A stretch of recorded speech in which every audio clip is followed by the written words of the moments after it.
Welcome back dear student. स्वागत करता हूं आपके अपने यूट्यूब चैनल मैथ्स पढ़ने पर। और आज मैं दोस्तों लेके आया हूं आपके लिए आरपीएफ रेलवे प्रोटेक्शन फोर्स के जो आपके वैकेंसीज निकली हुई हैं उसके लिए मैथ्स के 2019 में जो पेपर आया था, ये जनवरी 2019 का है। तो उसके कुछ क्वेश्चंस मैथ के मैं आपके लिए लेके आया हूँ। बहुत ही आसान आपका मैथ आता है इसमें, तो आप इसको अच्छे से नंबर जो है गेन कर सकते हैं इस वीडियो को देख करके। और भी बहुत सारी वीडियोस हम आरपीएफ के लिए बनाने वाले हैं, तो आगे आप मेरे साथ जुड़े रहें। और वीडियो आपको अच्छे लगे तो वीडियो को लाइक करना दोस्तों, चैनल को सब्सक्राइब करना। बढ़ते हैं आपके इस जबरदस्त सेशन की तरफ जो कि बहुत ही अल्टीमेट रहने वाला है। दोस्तों पहला क्वेश्चन आप लिख के लिए जो है इसमें आया हुआ है, कहता है एक दुकानदार ने एक वस्तु को 88 रुपए में खरीदा है, 66 रुपए में बेच दिया है, तो इसका हानि प्रतिशत बताना है आपको कितना हुआ। देखिए कितना शानदार और कितना अच्छा सवाल है आपका। 88 रुपए का सामान, 88 रुपए का सामान 66 रुपए में बेच दिया, तो आप मुझे बताएंगे यहाँ पे कि 22 रुपए का इसको लॉस हो गया। 22 का इसे लॉस हो गया 88 रुपए के सामान पर, क्योंकि सीपी हमारा 88 रहेगा। तो 22 से काटोगे, 22 चौके 88, 1/4 की परसेंटेज वैल्यू होती है दोस्तों 25%। यही आपका करेक्ट आंसर हो जाएगा। सवाल बहुत अच्छा है और बहुत आसान है, आप सभी लोग इसको कर सकते हैं बड़े ही आसानी से। ये दोस्तों नेक्स्ट क्वेश्चन आपके सिंप्लीफिकेशन का क्वेश्चन आया है, जरा देखिएगा। सबसे पहले छोटा वाला ब्रैकेट अगर हम इसमें ओपन करके इसको सॉल्व करते हैं तो 25 माइनस 7 आपका हो जाएगा 18। ठीक है, इस पूरे की जगह क्या आ जाएगा 18, ये सब कैंसिल हो गया, इसकी जगह आ गया 18। ये है 35, 35 में से इसको 18 घटाओगे तो ये आ जाएगा 17। तो इस पूरे की जगह क्या आ गया 17। ठीक है भाई, यहाँ तक का मामला ये हो गया समाप्त। यहाँ आ गया 17, 12 प्लस 17 अगर करोगे तो ये आ जाएगा 29। ठीक है, 29। और 45 में से अगर आप 29 माइनस करते हो तो 15 माइनस 9 6, यूनिट प्लेस पर 6 आना चाहिए। तो बाकी तो आपको दिख ही रहा होगा, अब तो ऑप्शन नंबर डी आप यहाँ पे लगा सकते हैं। आप इसमें शिफ्टिंग मेथड भी लगा सकते हैं, ऐसे हाथ रखो और यहाँ से इसको कंटिन्यू करना शुरू करो। 18 देन 17, 12, 29 माइनस 45, तो 16 आपका आंसर वैसे भी आ जाएगा। तो ये बहुत आसान तरीका हो सकता है इस सवाल को करने का। नेक्स्ट क्वेश्चन दोस्तों आप लोगों के लिए है, कहता है कि समबाहु त्रिभुज का क्षेत्रफल क्या होगा जिसकी साइड है 26 सेंटीमीटर। देखो दोस्तों यहाँ पे कॉन्सेप्ट समझो, बहुत प्यारा सा है। अगर किसी इक्विलेटरल ट्राइंगल की भुजा 2 होती है तो उसका एरिया होता है √3। ठीक है, उसका जो मल्टीपल होता है वो √3 होता है। यानी अगर वो भुजा सपोज करो आपको 6 देता है, तो मैं ये कहूंगा कि ये 2 का कितना गुना है, आप कहोगे 3 गुना है। तो 3 का स्क्वायर होता है 9, 9√3 इसका एरिया हो जाएगा। अगर ये साइड है तो ये एरिया का रेशियो होता है डायरेक्ट।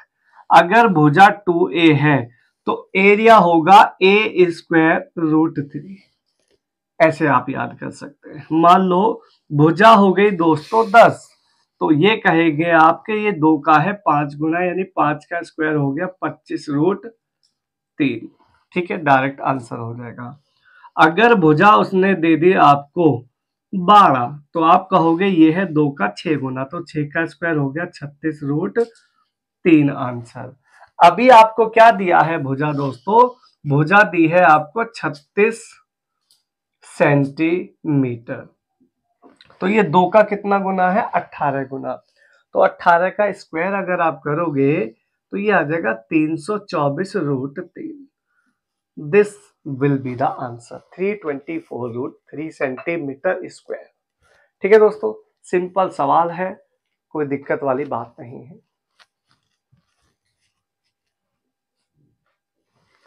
नेक्स्ट क्वेश्चन आप लोगों के लिए है, देखिएगा।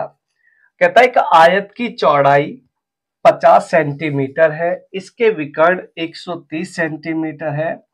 कहता है इसकी परिधि क्या होगी, परिमाप आपको फाइंड करना है। देखो मेरी बात सुनना, बहुत छोटा सा सवाल है, ज्यादा दिमाग लगाने की आवश्यकता नहीं है। आयत है, इसकी चौड़ाई दे दी आपको 50, चौड़ाई दे दी इसकी 50, ठीक है। डायगोनल इसका मिल गया है आपको 130। आपको चाहिए पेरीमीटर, पेरीमीटर मतलब चारों भुजाओं का जोड़, या फिर पेरीमीटर का अपना एक पर्सनल फार्मूला भी है, twice of L plus B. दोनों में से कुछ भी आप लगा सकते हैं। तो ये अगर 13 है दोस्तों, देखो अगर मैं इसकी जीरो काट दूं थोड़ी देर के लिए, इसकी जीरो हटा दूं, इसकी भी जीरो हटा दूं, तो ये 5 13, तो ये हो जाएगी 12, पाइथागोरस ट्रिपलेट से। आपको याद होंगी ये 10 पाइथागोरस होती हैं, मैंने पिछली वीडियोस में भी डाली हुई हैं, आप उसको देख सकते हैं। जीरो मैंने हटाई थी, वापस लगा दो, यानी इसका जो चौड़ाई तो है 50, लेकिन लंबाई क्या आ जाएगी रेक्टेंगल की 120। आपको क्या चाहिए, twice of L plus B. तो एल है यहाँ पे कितना 50, सॉरी एल है आपकी 120, एल है 120 और बी है यहाँ पे 50। कोई फर्क नहीं है, 50 आगे पीछे हो जाए क्या फर्क पड़ना है यार। 3 2 5 होता है, 2 और 3 भी 5 होता है, कोई दिक्कत थोड़ी है। 120 प्लस 50 170 का डबल 340 सेंटीमीटर आपका आंसर आ जाएगा फर्स्ट क्लास। इन चारों का भुजाओं का जोड़ ही पेरीमीटर कहलाता है। ठीक है दोस्तों।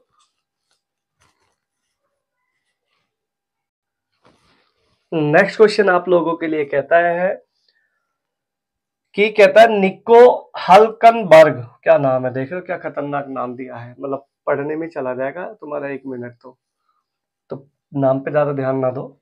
कह रहा दौड़ के प्रथम भाग को 270 किलोमीटर प्रति घंटा की चाल से पूरा करता है, दूसरा भाग 405 किलोमीटर प्रति घंटा की चाल से पूरा करता है। टोटल नेट एवरेज स्पीड चाहिए, औसत चाल क्या होगी। डायरेक्ट इसका जुगाड़ होता है, जिस बच्चे को पता है उसकी लॉटरी खुलेगी, और जिस बच्चे को नहीं पता है वो निराशाजनक आएगा घर वापस। 2 गुना आना गुणा जाना और बटे में आना जमा जाना, ठीक है। तो 2 गुना आने जाने की स्पीड का मल्टीप्लाई 270 इनटू में 405 अपॉन में 675। हाँ जी, दोनों का सम, आने जाने का सम काट लो।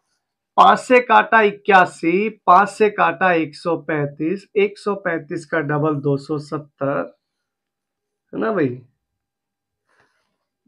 81 दूनी 162, 162 दूनी 324 किलोमीटर प्रति घंटा।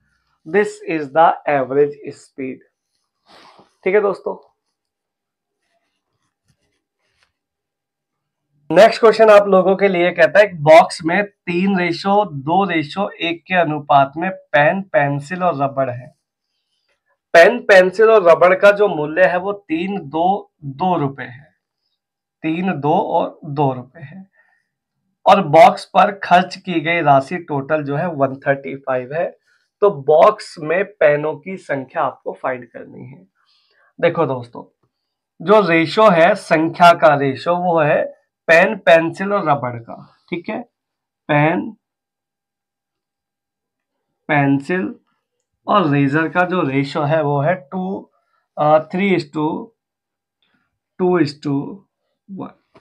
इनके जो पैसे का रेशो है वो है 3:2:2, 3:2:2।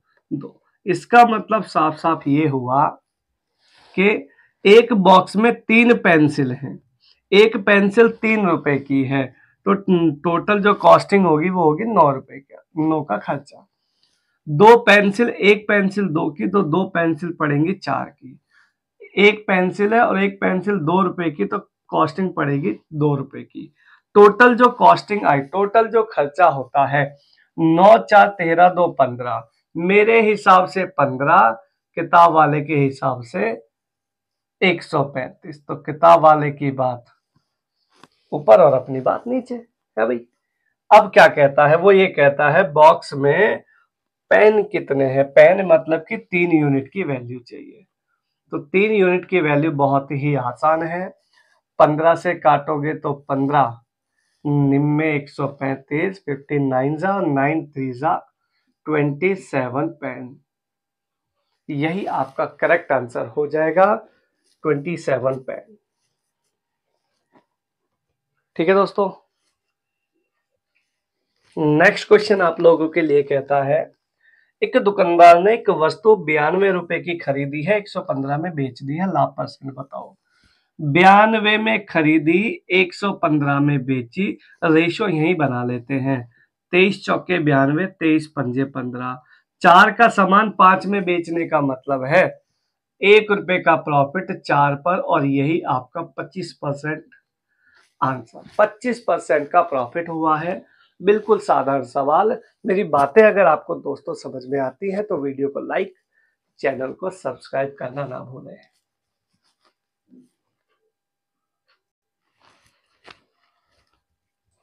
अगला क्वेश्चन आप लोगों के लिए है, 15% वार्षिक रूप की चक्रवृद्धि ब्याज की दर पर 2 साल में 24,800 रुपए पे प्राप्त होने वाली राशि क्या होगी।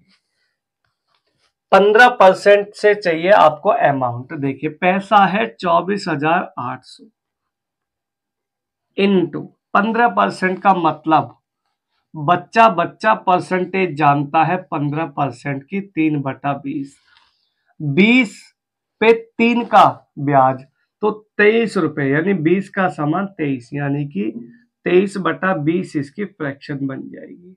2 साल की बात है, 2 बार रख दो, इसे कैलकुलेट कर दो, यही से आपका एक ही शॉट में आंसर। दोनों जीरो से निपटा दी मैंने, दोनों जीरो।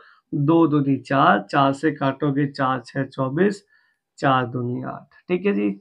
इसको मल्टीप्लाई करोगे तो यहाँ पे आ जाएगा क्या, 23 23 3 3 9 9 दूनी 18। सबसे पहले यूनिट प्लेस पे देखो, 18 का 8 यूनिट प्लेस पे 8 कहाँ है, सभी जगह 8 है। सारे ही ऑप्शन बहुत नजदीक है दोस्तों, आप देख लीजिएगा।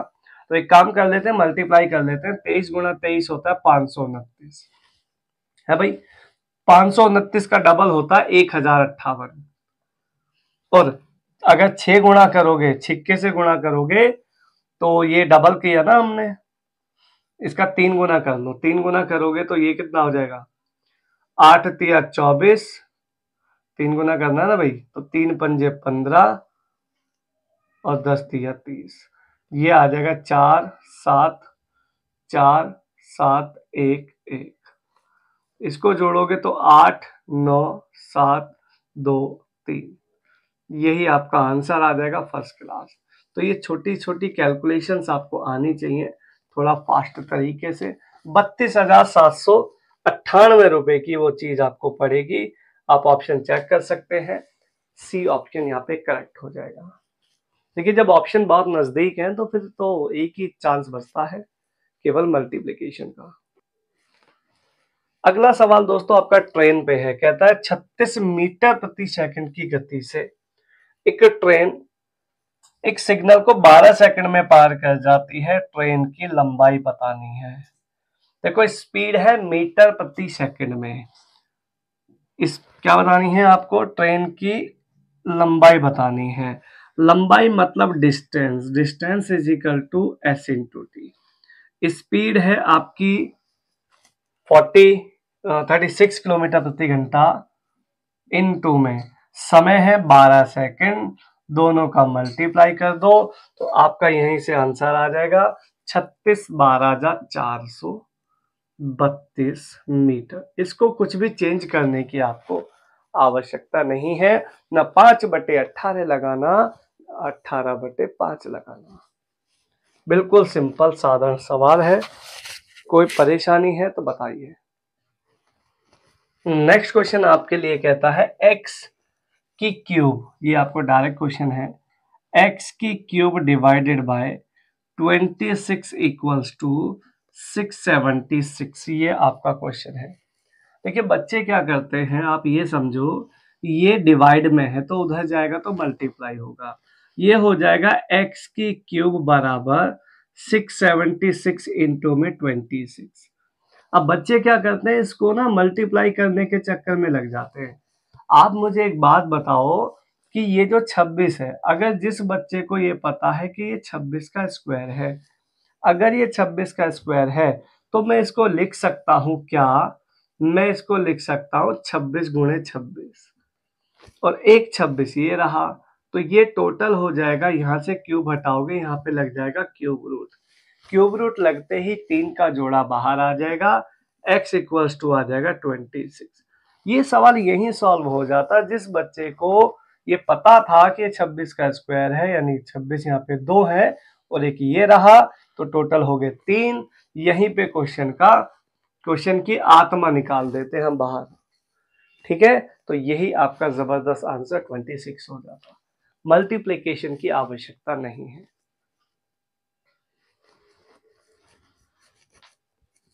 तो दोस्तों ये आपके 18 तारीख जनवरी 2019 के आरपीएफ के कुछ क्वेश्चंस मैं लेके आया था, जो कि बहुत ही आसान है और इसी टाइप से सवाल एग्जाम में आते हैं। थोड़ा सा हल्का सा लेवल अप डाउन होता है, तो आपको टेंशन लेने की जरूरत नहीं है। बस वीडियोस देखते रहें और वीडियो को लाइक और चैनल को सब्सक्राइब करते रहें। मिलेंगे आपको नेक्स्ट किसी वीडियो में इसी जज्बे के साथ। तब तक के लिए धन्यवाद। मस्त रहिए, स्वस्थ रहिए, जबरदस्त रहिए।